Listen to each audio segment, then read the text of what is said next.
Suaranya kurang jelas ya. Apa nih?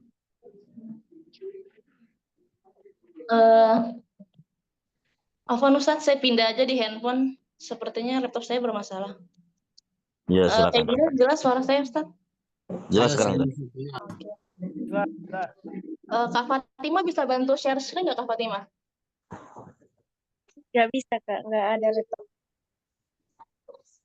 Oke. Mungkin ada teman-teman nanti yang bisa dikirim ke grup aja itu PPT. Terus saya mulai aja ya. Ya, sambil jalan aja tuh.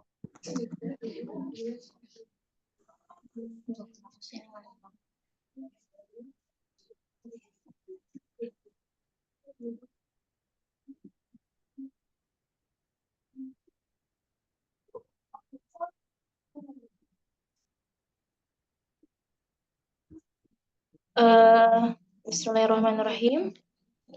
Saya ulang sebentar pembukaannya. Assalamualaikum warahmatullahi wabarakatuh. Waalaikumsalam. Allahumma sholli ala sayyidina Muhammad wa ala ali sayyidina Muhammad. Rabbi shrah li sadri wa yassir li amri wahlul 'uqdatam min lisani yafqahu qawli. Al-haqqu min rabbika fala takunanna minal mumtarin. Amma ba'd. Alhamdulillah, segala puji bagi Allah Rabbul Alamin, yang dimana kita semua diberikan kesehatan serta iman, ihsan, dan Islam untuk bisa kuliah pada pagi hari ini dengan Bapak Kiai Dr. Kiai Haji Ubaidillah sebagai pengampu mata kuliah kita pada pagi hari ini. Saya perwakilan dari kelompok 14 ingin menyampaikan materi dengan tema sikap dan tanggung jawab intelektual Muslim. Perkenalkan sebelumnya, anggota kami berisikan Kak Fatima Lubis dan saya sendiri Cerina Fauzia dan Kanihla Erwin Dayani yang sedang berhalangan hadir. Latar belakang dari materi yang ingin saya sampaikan adalah bagaimana kedudukan seorang Muslim, khususnya intelektual Muslim di masyarakat.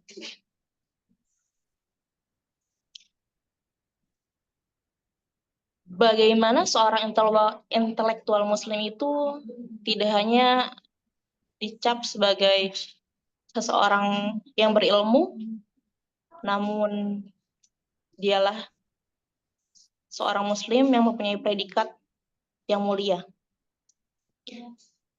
Seperti yang dikemukakan oleh Dawan Raharjo dalam bukunya Intelektual, Inteligensi, dan Perilaku Politik Bangsa, bahwa esensi seorang cendekiawan dan keintelektual seorang bukan ditentukan dengan kemampuan ilmunya, melainkan pada sejauh mana komitmennya terhadap masalah-masalah kemasyarakatan untuk menegakkan kebenaran dan melenyapkan kebatilan. Seorang intelektual juga senantiasa tampil sebagai pembaharu dalam masyarakat. Kemampuannya dapat dalam berpikir teruji dan keberadaan dirinya di lingkungan itu ada. Berarti wujuduhu mawjud di dalam lingkungan tersebut, tidak seperti wujuduhu keadamihi dalam istilah kita. Dan rumusan masalahnya di sini adalah yang pertama, bagaimana peran intelektual Muslim dalam membangun peradaban Islam. Yang kedua, bagaimana tanggung jawab intelektual Muslim dalam Al-Quran, dan apa ciri-ciri dan sifat-sifat intelektual Muslim. Nah, suaranya nak. Tujuannya adalah yang pertama, untuk mengetahui peran intelektual Muslim dalam membangun peradaban Islam. Yang kedua, untuk mengetahui tanggung jawab intelektual Muslim dalam Al-Quran. Dan yang ketiga, untuk Oh, iya. mengetahui ciri-ciri dan sifat-sifat intelektual Muslim. Maaf teman-teman, saya grogi. Yang pertama, peran intelektual Muslim dalam membangun peradaban Islam. Sebagaimana dikutip oleh Quraish Shihab dalam bukunya Membumikan Al-Quran. Kata intelektual berarti memiliki atau menunjukkan kekuatan mental dan pemahaman yang baik. Sedangkan kata intelek diartikan kekuatan pikiran yang dengannya dapat mengetahui, menalar, dan berpikir. Intelektual mental, jiwa, sedangkan intelek akal atau pikiran. Dan bagaimana intelektual yang berpredikat Muslim? Intelektual Muslim adalah orang yang senantiasa terlibat secara kritis dengan nilai, tujuan, dan cita-cita dalam menegakkan pesan-pesan moral Al-Quran. Tentu, kami menyebutkan intelektual Muslim. Pasti selalu berkesinambungan dengan Al-Quran dan Sunnah Rasulullah SAW. Menegakkan pesan-pesan moral Al-Quran. Yang dimana seorang intelektual Muslim itu, yang tadi sudah saya kemukakan di pembukaan, tidak hanya berilmu, namun juga bisa membaur, dan masyarakat bisa merasakan keberadaannya, dan juga kebermanfaatannya di dalam masyarakat tersebut. Seperti dalam hadis Rasulullah, khairukum man anfa'uhum linnas. Khairun nas anfa'uhum Khairun linnas. nasi man anfa'uhum linnas. Syukran Kiai. Dan juga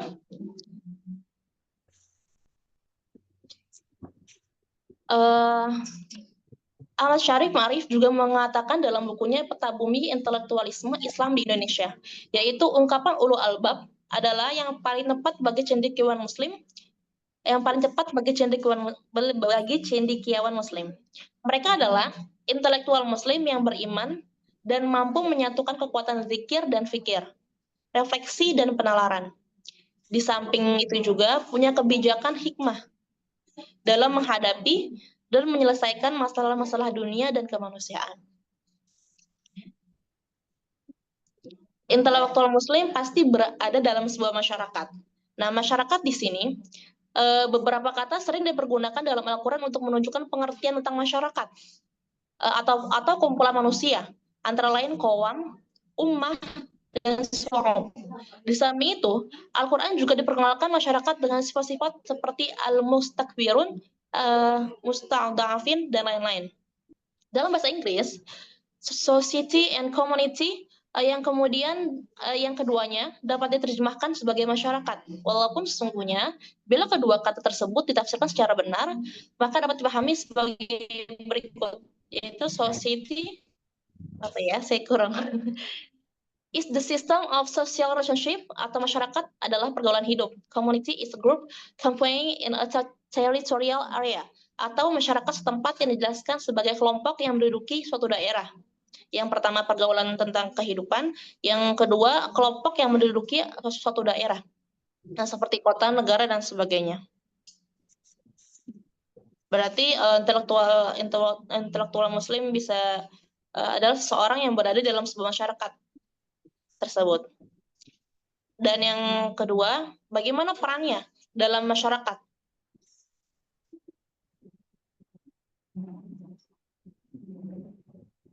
Peranan penting dari kaum intelektual Muslim adalah membangkitkan dan membangun, serta menerangi masyarakat sampai masyarakat melahirkan kesadaran kolektif dalam menata kehidupan yang harmonis dan dinamis. Masya Allah ya. Dan subhanallah juga berat banget ya peran seorang intelektual Muslim kalau menurut saya sendiri yang menyampaikan materi ini. Masya Allah, harus Berarti kita semuanya membangkitkan dan membangun serta menerangi masyarakat. Ibaratnya sebuah cahaya yang datang dalam sebuah kegelapan seperti bagaimana Al-Quran menerangi kita gitu, dan kita juga harus menerangi orang-orang sekitar kita dengan ilmu itu. Tugas dan peran intelektual muslim dalam pembinaan umat Islam dapat dilihat dalam firman Allah Subhanahu wa ta'ala, Quran surah An-Nahl ayat 25, yaitu a'udzubillahi minasyaitonir rajim. Du'u ila sabili rabbik bil hikmah wal mau'izatil hasanah wajadilhum billati ahsan inna rabbaka huwa a'lamu biman dhalla an sabilih wa huwa a'lamu bil muhtadin. Yang artinya serulah manusia kepada jalan Tuhanmu dengan hikmah dan pelajaran yang baik, dan bantahlah mereka dengan cara yang baik. Sesungguhnya Tuhanmu, dialah yang lebih mengetahui tentang siapa yang sesat dari jalannya, dan dialah yang lebih mengetahui orang-orang yang dapat petunjuk. Ayat tersebut memberikan isyarat kepada kaum intelektual untuk dapat berkiprah lebih lanjut dalam berperan lebih aktif di masyarakat. Seperti yang dikemukakan oleh Salimuddin dalam buku Intelektual Muslim, bagaimana peran kita, antara lain peran kita. Astagfirullah. Yang pertama, berupaya menggali penemuan-penemuan baru berdasarkan sunatullah dengan pendekatan Qur'ani. Dua, menyebarkan ilmu pengetahuan kepada seluruh masyarakat sebagai eksistensi akidah Islamiyah. Yang ketiga, memperan sertakan Al-Quran dan Al-Hadis dalam menyampaikan ilmu pengetahuan dengan hikmah dan bijaksana kepada masyarakat. Yang keempat, memberi tauladan dalam pengajaran agama Islam di masyarakat. Yang kelima, orientasi kaum intelektual muslim harus senantiasa berpihak kepada kepentingan masyarakat.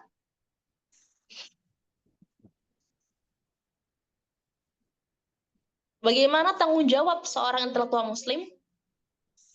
Al-Quran menyebutkan dua kewajiban intelektual muslim, memenuhi janji Allah dan menyambungkan apa yang Allah perintahkan untuk menyambungkannya. Perjanjian Allah ini disebut dengan mitsaqun. Dr. Muhammad Mahmud Al-Hijazi mendefinisikannya sebagai apa yang mengikat diri mereka dalam hubungan antara mereka dengan Tuhan mereka, antara mereka dengan diri mereka, dan antara mereka dengan manusia lainnya. Seorang intelektual harus memiliki komitmennya, yang ketertarikannya kepada nilai-nilai, dan seorang intelektual muslim ialah ia yang memilih untuk komitmen dengan nilai-nilai Islam. Memenuhi mitsak dan janji tersebut berarti tetap setia pada komitmen yang telah dipilihnya. Bagaimana seorang intelektual muslim bukan hanya sekadar silaturahim kepada tetangga, saudara, dan masyarakat lainnya, namun juga di dalamnya terdapat menggabungkan iman dan amal, cinta kepada Allah dengan cinta kepada manusia. Seorang intelektual muslim juga berfungsi sebagai integrator, katalis, pemersatu, muwahhid, yaitu tanggung jawab intelektual muslim untuk menghidupkan semangat persatuan di tengah umat yang berpecah hanya karena perbedaan fikih, dan juga menjembatani mazhab yang berikhtilaf, mencari titik temu dari berbagai aliran pemikiran. Selanjutnya, apa sih ciri-ciri dan sifat-sifat seorang intelektual muslim? Ciri-ciri dan sifat-sifat intelektual muslim menurut Al-Quran, yang pertama, bersungguh-sungguh mencari ilmu, seperti disebutkan dalam Al-Quran. Quran surah Ali Imran ayat 7.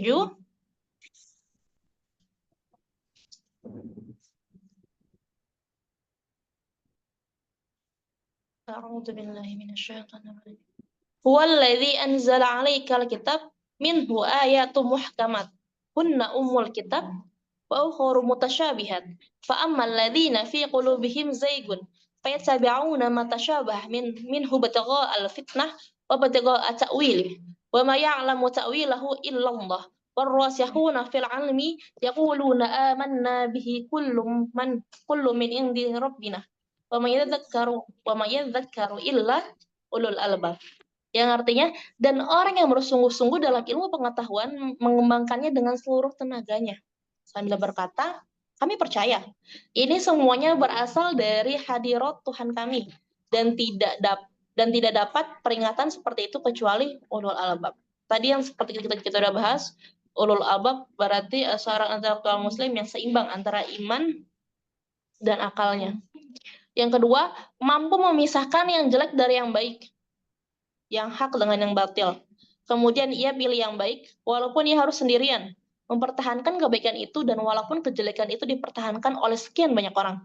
Allah berfirman, "Qul la yastawil khabith wat-thayyib walau a'jabaka kasratul khabith, fattaqullaha ya ulil albab la'allakum tuflihun." Katakanlah, tidak sama kejelekan dan kebaikan walaupun banyaknya kejelekan itu mencengangkan engkau. Maka takutlah pada Allah, hai ulul albab.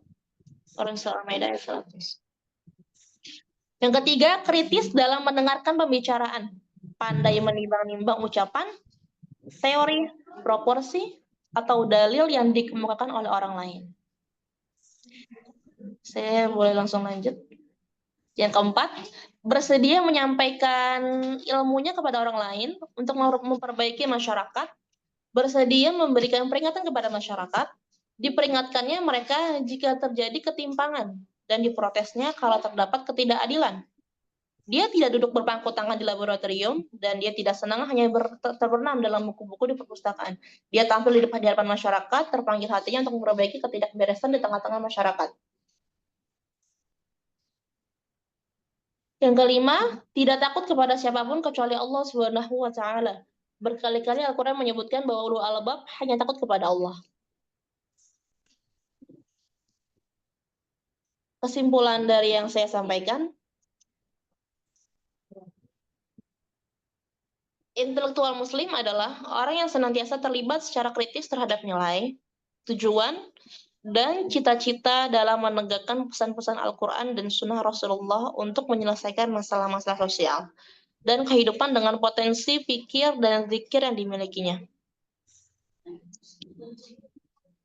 Peran intelektual muslim sangat dominan dalam melakukan setiap perubahan bagi terciptanya infrastruktur dan suprastruktur dalam masyarakat. Dan tidak sedikit memberikan kontribusi dalam pembangunan di berbagai bidang kehidupan masyarakat menuju terciptanya kesadaran kolektif. Untuk memaksimalkan peran intelektual muslim dalam masyarakat, maka diperlukan langkah-langkah yang strategis dan terencana dalam membangun peradaban dan kemanusiaan menuju terciptanya masyarakat adil dan makmur yang diridhai Allah Subhanahu wa Ta'ala. Al-Quran menyebut dua kewajiban intelektual muslim. Yang pertama, memenuhi janji Allah dan menyambung apa yang Allah perintahkan untuk menyambungkannya. Dan ciri-cirinya, yang pertama memiliki ilmu pengetahuan agama, mampu mengaplikasikan ilmu pengetahuan dan agama dalam kehidupan sehari-hari, berpikir kritis, mampu menggali penemuan baru, dan mampu memberikan contoh dalam menerapkan ajaran Islam di masyarakat, dan mampu berbicara dengan bahasa kaumnya, dan mampu menyesuaikan diri dengan lingkungannya. Insya Allah, kurang lebihnya mohon maaf jika penyampaian saya sangat cepat sekali. Sedikit grogi. Terima kasih teman-teman dan Kiai atas kesempatannya. Selebihnya saya serahkan kepada moderator, Kak Fatimah.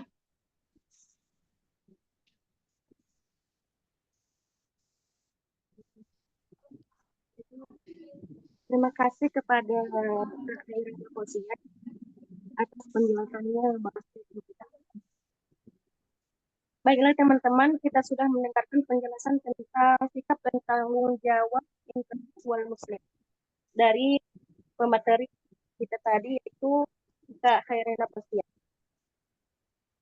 Agar pengetahuan kita tidak berhenti di sini saja, saya akan membuka sesi diskusi yang mana teman-teman bisa menanyakan, menyanggah atau memberikan tanggapan terkait sikap dan tanggung jawab intelektual muslim.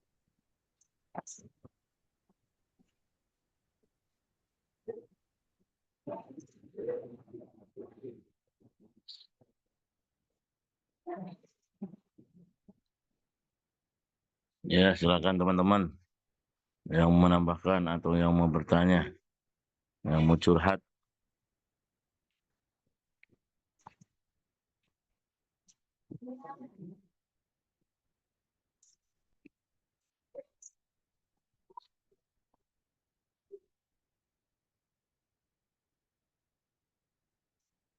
Halo teman-teman, ini pada menyimak atau tidak?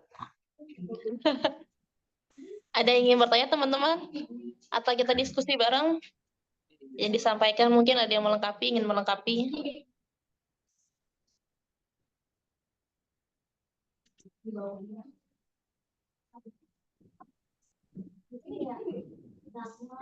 Izin bertanya Kak, Ya, ini siapa nih?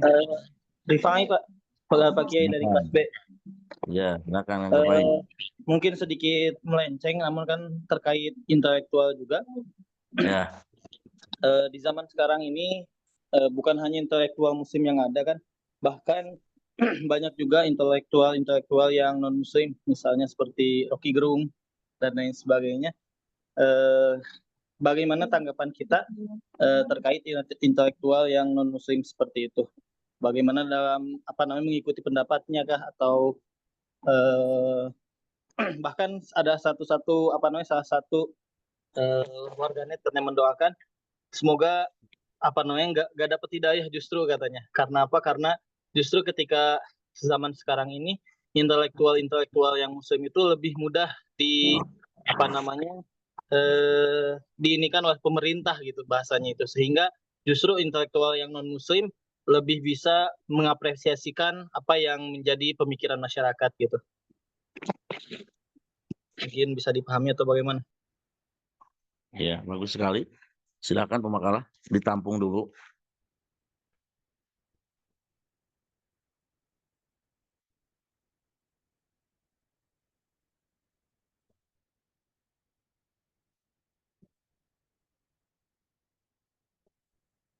Pemakalah, siap?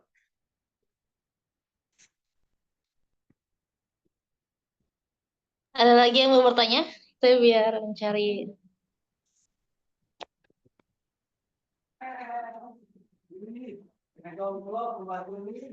Coba Kak Fatima, ulang lagi Kak Fatima pertanyaannya tadi apa? Tadi katanya itu tanggapan kita terhadap cendekiawan yang non Muslim gitu. Yang mana kadang apa namanya? Cendekiawan Muslim itu banyak yang apa tadi Oh, jadi intinya justru yang intelektual cendekiawan yang non Muslim itu yang bagus gitu. didengar. Oh, Ya. oke. Bismillahirrahmanirrahim. Ini menurut saya ya. Coba saya sambil cari jurnal atau bacaan yang bisa dipertanggungjawabkan. Sambil saya mencari, saya ingin diskusi yang tadi. Yang pertama, berarti itu termasuk PR ya. PR untuk seorang intelektual Muslim. Mengapa bisa? Justru masyarakat itu lebih percaya kepada intelektual non-Muslim daripada intelektual Muslim sendiri. Yang pertama, mungkin terjadi ketidakjujuran. Nah, jika seorang intelektual Muslim atau seorang cendekiawan di masyarakat tersebut dia tidak jujur, maka masyarakat pasti sudah tidak ada respect atau tidak ada trust kepada cendekiawan tersebut, yang dimana pasti dia akan mencari tumpuan kepada cendekiawan yang lainnya, walaupun itu seorang non-Muslim. Karena cendekiawan non-Muslim tersebut berarti bisa menampung, sama seperti tadi contohnya Pak Rocky Gerung dan lain sebagainya, yang dimana didengarkan. Sedangkan yang cendekiawan Muslim ini kok nggak didengarkan. Nah, itu berarti sebuah PR untuk kita bersama. Bagaimana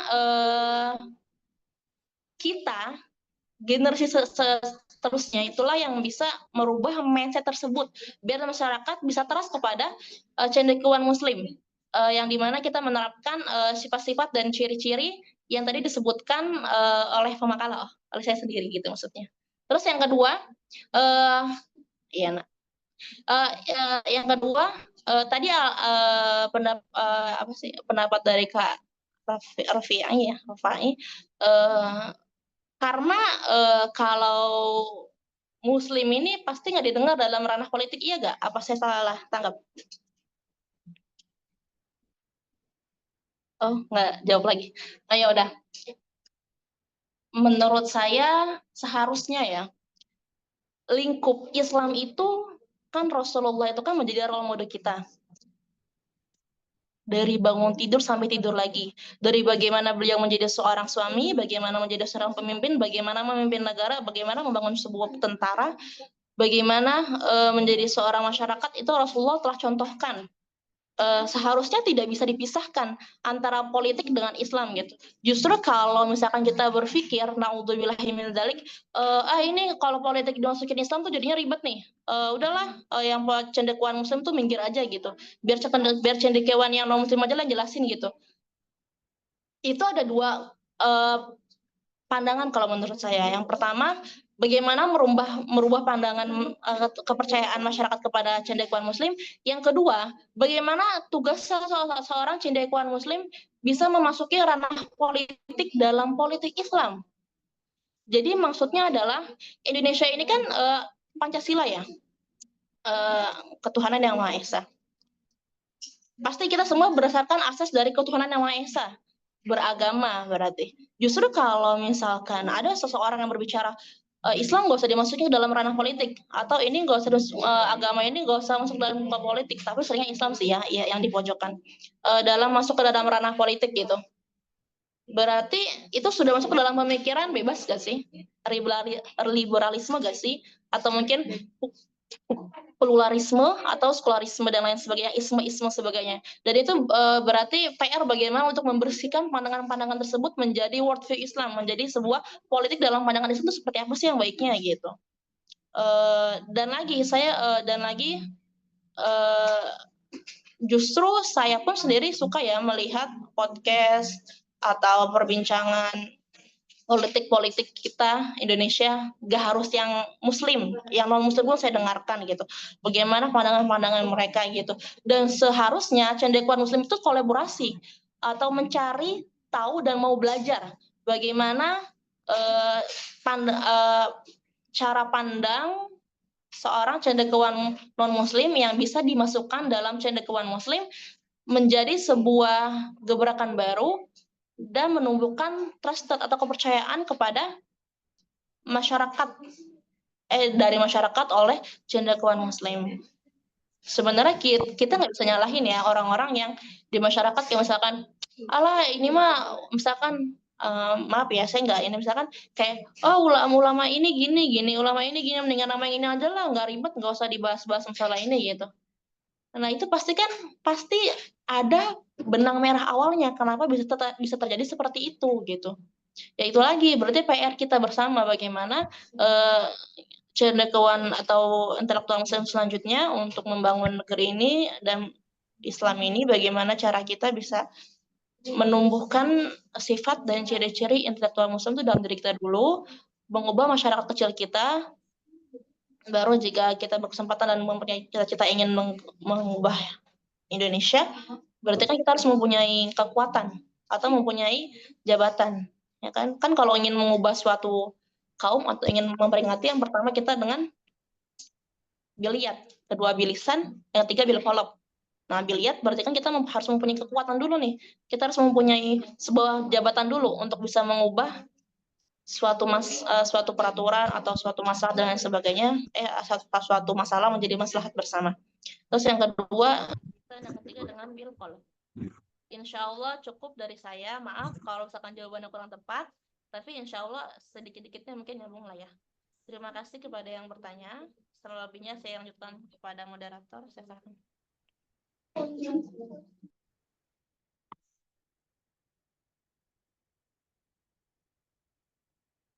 Ya, silakan moderator.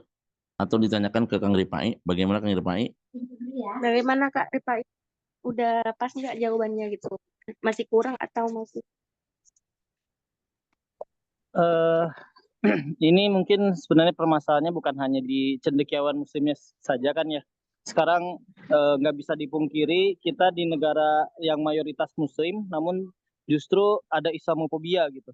Justru masyarakat Muslim sendiri yang sangat anti terkait cendekiawan Muslim sendiri gitu. Banyak sekali ya bagaimana waktu itu Habib Rizik Syihab misalnya hanya dengan permasalahan vaksin waktu itu sehingga dipenjarakan dan lain sebagainya karena permasalahan di situlah gitu. Justru cendekiawan yang non muslim mereka bisa lebih maju gitu. Soalnya pemerintah tidak terlalu eh, apa istilahnya itu ya tidak mempersekusi mereka gitu bahasanya itu. Nah, Oh, itu bagaimana pendapatnya Kak? kayaknya kalau kayak gitu karena dunia politiknya kurang orang-orang beriman gak sih? Karena kan itu tentang keimanan, bagaimana membela yang hak dan yang batil ya kan?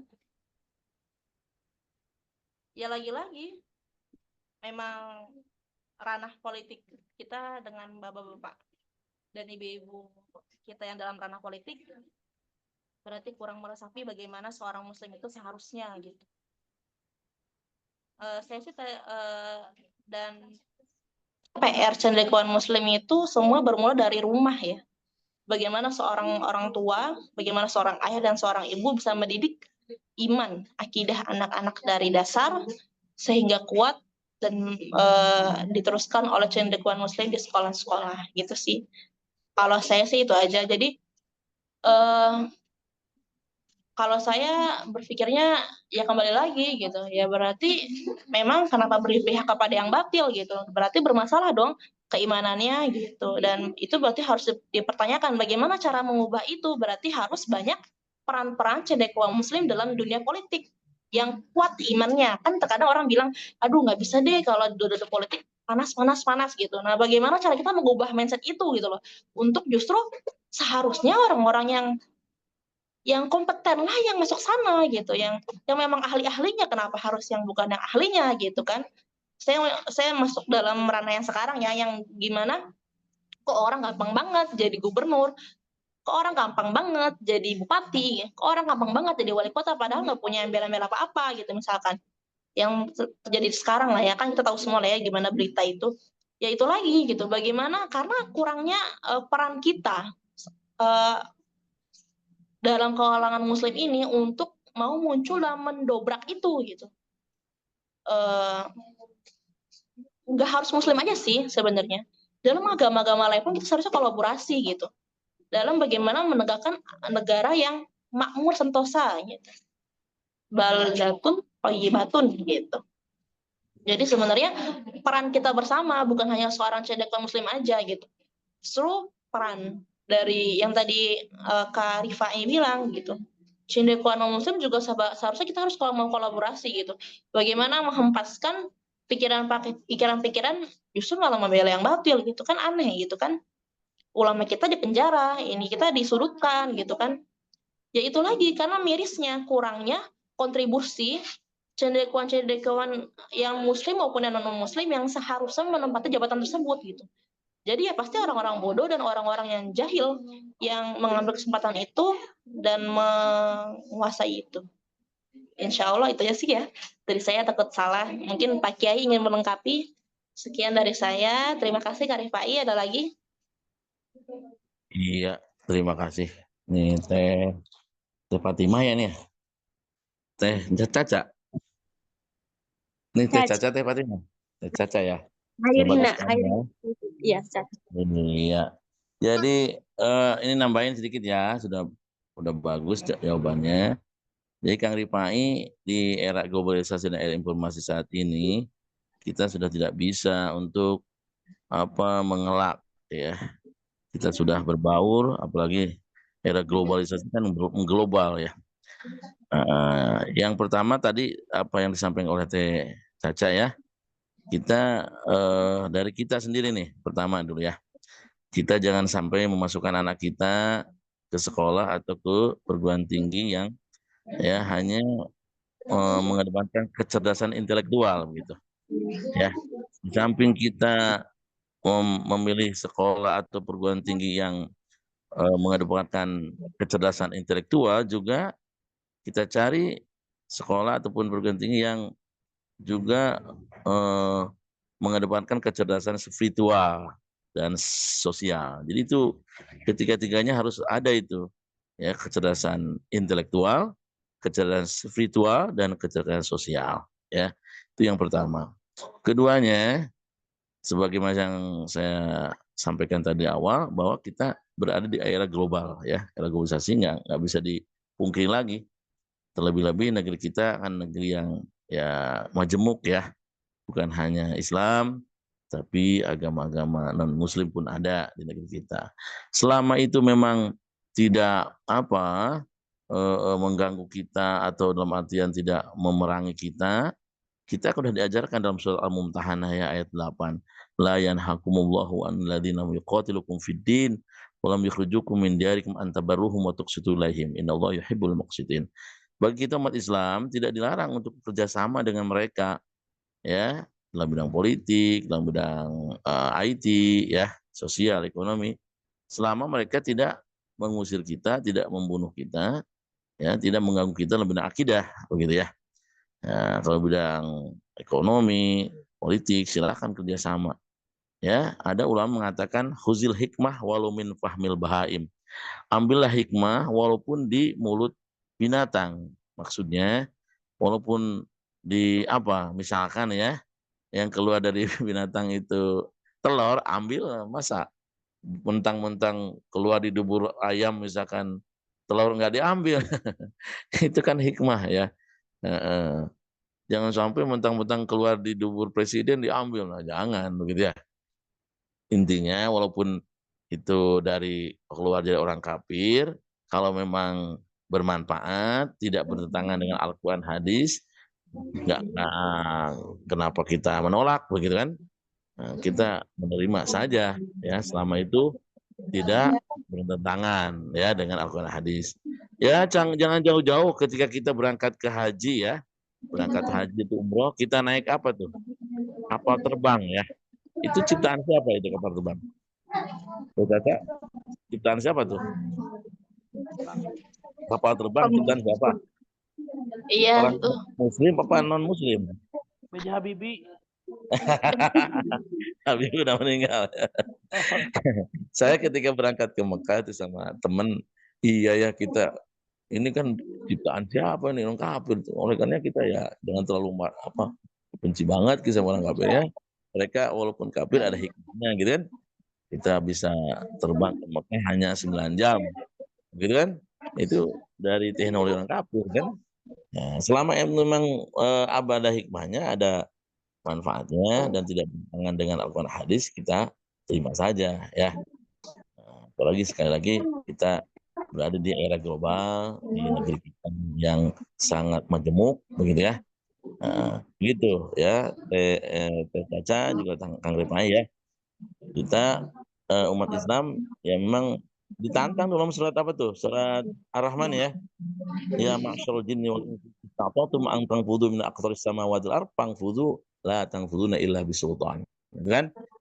Hai golongan jin dan manusia, andaikan kalian mampu untuk menembus langit dan bumi, silakan tembus. Dan itu semua tidak bisa kecuali dengan kekuatan. Tadi kekuatan intelektual, spiritual, dan sosial. Ya, begitu. Jadi kita umat Islam, ya, fardu kifayah sekarang itu, ya. Fardu kifayah itu bukan hanya mengurus jenazah, ya, sekarang itu, ya. Umat Islam fardu kifayah, ya, harus ada yang bidang bidang teknologi, ya, bidang ekonomi, ada umat Islam itu, ya. Kalau nggak ada dosa bisa. Jadi perwakilan umat Islam, walaupun Habib sudah meninggal dunia, harus ada tuh yang melanjutkan, ya. Jadi sekali lagi fardu kifayah itu bukan hanya mengurus jenazah, ya.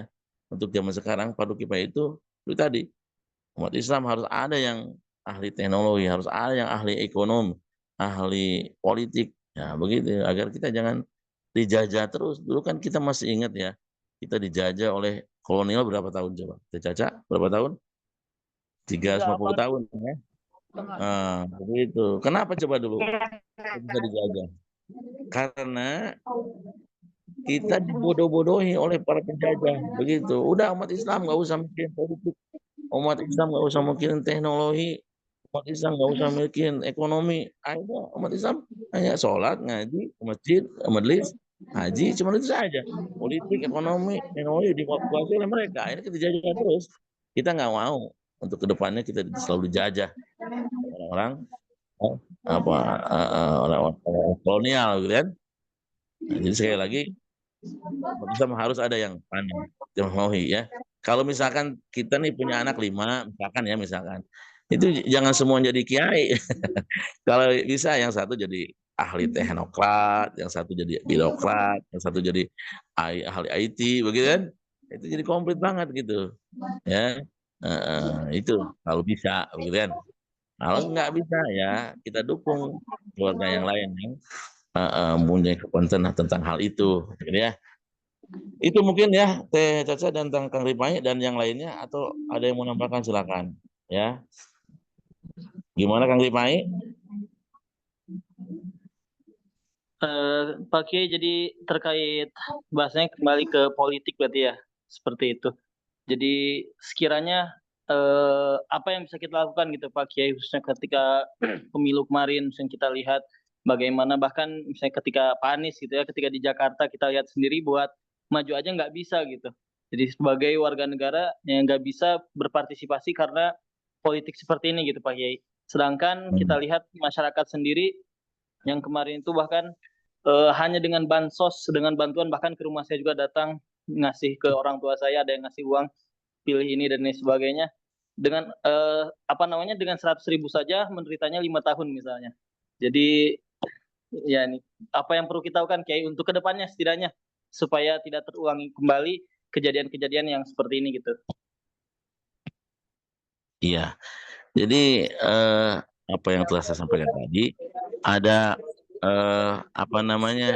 image dari masyarakat begitu ya.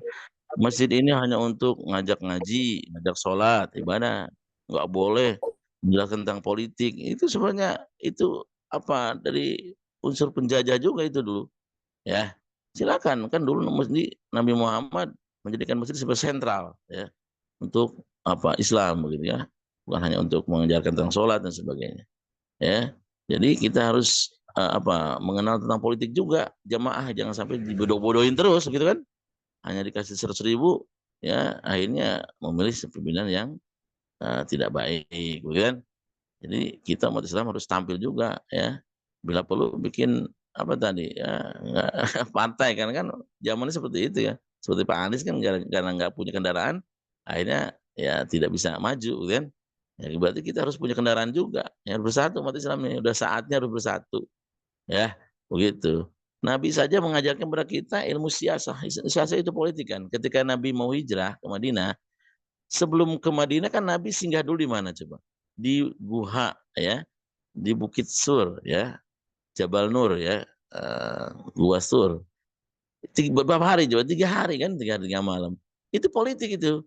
Kenapa Nabi singgah dulu di Guha, nggak langsung ke Madinah? Karena kalau Nabi langsung ke Madinah, pasti akan kelacak perjalanan Nabi ke Madinah, karena kan di padang pasir itu bekas kita jalan itu ada asarnya, ada tapaknya. Nah, itu politik Nabi Muhammad itu, ya, siasa, karena kalau ilmu siasa ya. Nah, jadi dalam sekarang di era globalisasi apalagi zaman sekarang ya, kita harus, umat Islam jangan buta terhadap politik begitu ya. Jadi ya pertama kita ajarkan kepada jemaah kita, masyarakat kita tentang pendidikan politik. Keduanya kita harus kuat nih politiknya, harus saatnya kita bersatu umat Islam ya, untuk menguasai istana atau menguasai Senayan begitu kan. Coba sekarang yang membuat undang-undang siapa? Nah, yang di Senayan. Ya, kalau kita dari perwakilan kita nggak ada di sana, nanti dikuasai oleh mereka ya, yang tidak ada giroh terhadap agama, bukan? Nah, jadi kita ya harus ada dia, saudara kita, teman kita yang tampil di Senayan, jadi anggota DPR, DPD dan sebagainya. Begitu ya Kang Hilpai ya. Baik Bagaimana Pak Kang Kiai, Hilpai? terima kasih banyak. Ya. Ini kembalikan lagi ke moderator, silakan moderator. Barangkali ada yang mau bertanya atau yang menambahkan, silakan. Mungkin ada ya sedikit lagi waktu, silakan. Ya, untuk teman-teman masih ada lagi yang mau menanyakan, menyanggah, atau menambahkan? Izin Kak menambahkan. Iya. Ya, siapa nih? Ainis Salamah Iya, kelas berapa? dari kelas B. Iya, silakan Teh ini. Iya, baik. Menanggapi yang tadi ya, Pak Kiai. Iya, Beberapa silakan. waktu lalu itu saya membaca kutipan dari Gus Baha, bahwasanya yang intinya seperti ini ya. Kenapa kok banyak orang yang tidak berkompeten menduduki panggung-panggung tersebut? Karena ketawaduan seorang yang memiliki ilmu. Mungkin yang kalau ayo maju-maju, bilangnya nanti aja saya belum pantas. Padahal beliau sudah memiliki Iya. ilmu karena ketawaduan tersebut sehingga menyebabkan peluang atau kesempatan bagi orang yang tidak memiliki ilmu duduk di panggung-panggung tersebut. Nah, menurut saya untuk mencegah hal tersebut, seharusnya ini orang yang memiliki ilmu atau berkompeten dalam bidangnya, ya tawadhu boleh, tapi ya seharusnya mengertilah situasi seperti ini, beliau harus maju seperti itu. Ya, dari masyarakat juga mungkin bisa mendorong, mungkin ada tokoh yang dikira pantas lah, bisa mendorong seperti itu untuk memajukan daerah atau memajukan kota atau segi luas nih bangsa lah gitu ya.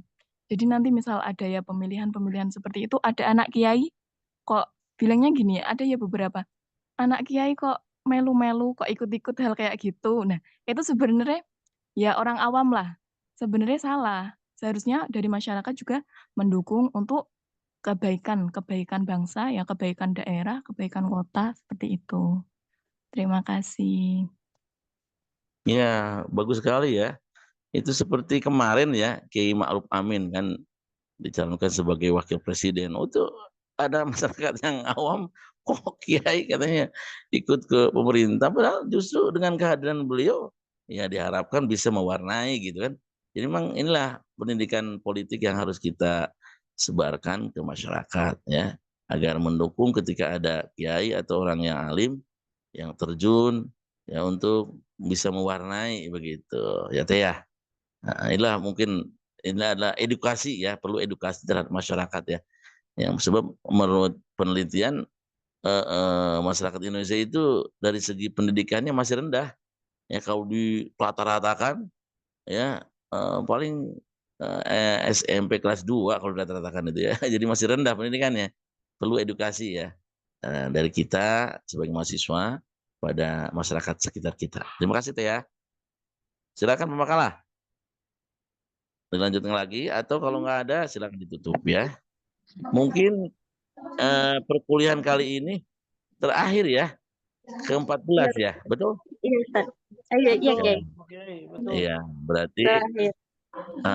kita nunggu nanti pengumuman UAS aja ya, pengumuman UAS. Atau kalau misalkan ada makalah-makalah yang belum lengkap seperti ini, makalah tentang sikap dan tanggung jawab internal Muslim ya.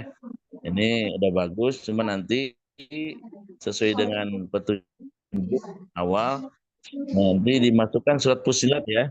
Surat Fussilat ayat 58 ya. Ayat hampir terakhir itu. Supaya lebih lengkap lagi ya makalah. Jadi tolong sampaikan ke teman-teman yang nggak hadir, berarti perkuliahan kita ke-14 ini terakhir ya. Untuk sementara begitu ya. Nanti kita tunggu jadwal UASnya. Dan persiapkan aja kita yang baca lagi dari pertama sampai 14 ini. Ya, begitu Teh ya. Silakan. Kalau ada yang bertanya silakan.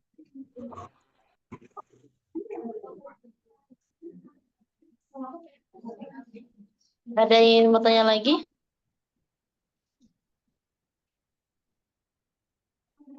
Eh, tadi saya belum tutup ya. Sekian dari materi yang telah saya sampaikan. Sebelumnya mohon maaf. Assalamualaikum warahmatullahi wabarakatuh. Waalaikumsalam warahmatullahi taala wabarakatuh. Kak Fatimah ya, Kak Jangan lupa, Fatimah. jangan lupa ya untuk dikirim itu yang hadir pada hari ini ya, kelas A dan kelas B ya. Saya sebagai apa pengampu materi tafsir Tarbawi, tentunya dari awal sampai akhir, mohon dibuka pintu maaf yang selebar-lebarnya. Nah, kan ada yang benar itu dari Allah, kalau ada yang salah dari kekhilafan Al-Fakir ya. Nah, mudah-mudahan nanti kita bisa bertemu lagi dari waktu dan kesempatan. Selamat untuk bersiap-siap untuk UAS ya. Nah, dan mudah-mudahan apa yang kita sampaikan bermanfaat untuk kita dan untuk umat ya. Itu saja yang bisa sampaikan. Mohon maaf atas kekurangan. Terima kasih perhatian. Wallahu muwaffiq ila aqwamit thoriq. Wassalamualaikum warahmatullahi wabarakatuh. Kita baca Waalaikumsalam warahmatullahi wabarakatuh. Akbaratul Majlis, kita baca bareng-bareng. Subhanakallahumma Allahumma wa bihamdika bihamdika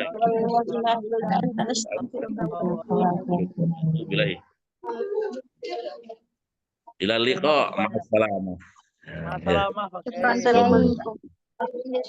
Syukran. Ya, Terima apa-apaan. kasih Pak Kiai. Allah.